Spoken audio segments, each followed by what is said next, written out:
Hugh Jackman. That guy has some range.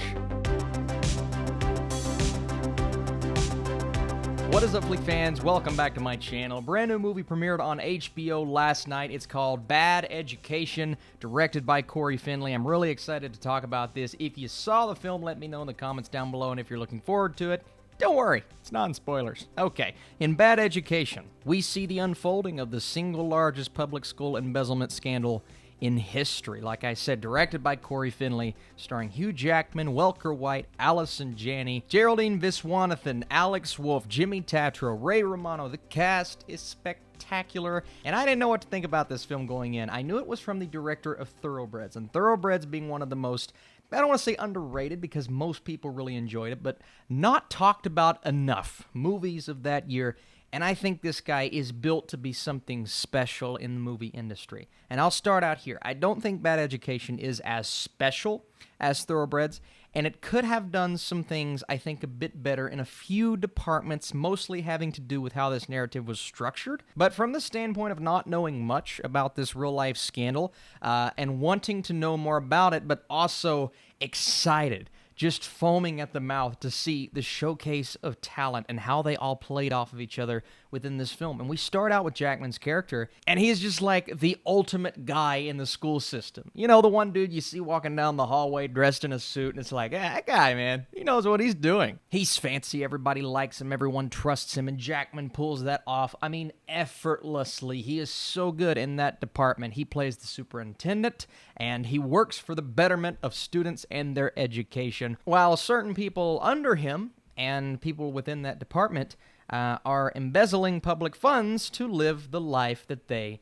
want. So a very shady operation going on underneath a very well-liked, likable group of individuals. And at the beginning of the film, I mean, if you don't know anything about the true story, you don't know who's involved, you have an idea just because of the way they set up certain characters, but you don't know the specifics. And I love the way that the film unfolds this scandal. I thought it was so well crafted. You are just intrigued, right? And I've heard some say that this film is slow. The pacing isn't all there, and I completely understand that. But I was honestly so captivated with how self-aware this film is and how it builds these people up in the way that you would expect them to be built up, right? But underneath is where we find what ends up being the downfall of these individuals, and that was just the best way to approach it. Now, the interesting thing about this film, and something that I wish we would have been able to dive into a bit deeper, because the story is told from the perspective, for the most part, of Hugh Jackman. Now, every now and then we'll cut away to her side of things and slowly starting to uncover the madness within this group of people, right?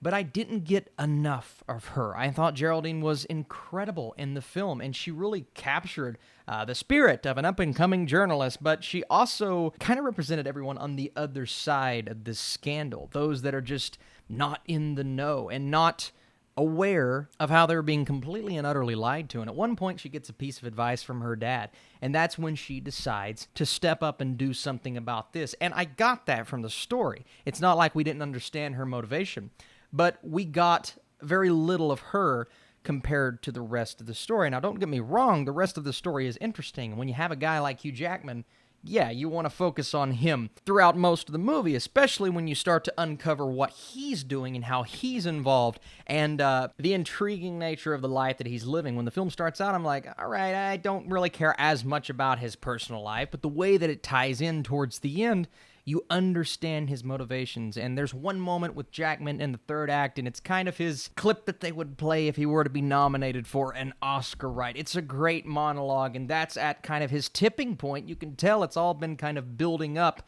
and he lets it out, and it's such a good moment, and that's when you really understand. I mean, to a degree, you understand both sides. Obviously, we're going to be on a specific side because what was going on behind the scenes wasn't right, but you still understand the logic behind those involved, and it plays on these dark comedy elements that I think are becoming a speciality of Corey Finley as a director. I mean, we saw it in Thoroughbreds, and it pops up once again in here, and it works so well. Now, because of that, like I said, I did want to see a bit from more aspects of the story, and it does all kind of wrap up a bit quickly. I could have used more so in the third act than I got, maybe pull a bit out of the first act and less personal touches on a few stories, but I completely understand why they did it. It all really kind of ties in at the end. And this was a really intriguing movie, man. Had a few laughs. There was some drama, telling an interesting story. It's based on something that actually happened. It's pretty much everything you're going to want, and it feels like it belongs on HBO. It's that kind of movie, but that's not necessarily a bad thing. It isn't perfect, but I really, really dug Bad Education. And it is, at this point, I mean, not a lot to compare it to, but one of my favorite movies of the year. I think it's one of the most well-made, and Jackman's performance, really 3 or 4 performances that were just top-notch. Thank you guys for watching this video. Before I give you my score, if you enjoy these kinds of reviews, be sure to smash that thumbs up button. And let me know in the comments down below, what did you think? I'm going an 80%, an 8 out of 10 for Bad Education. Definitely worth a watch on HBO. So, more things to come this weekend. Going to try to do a review of a special Netflix series here in a couple of hours, but we will see. Thank you guys again for watching. I'll see you soon.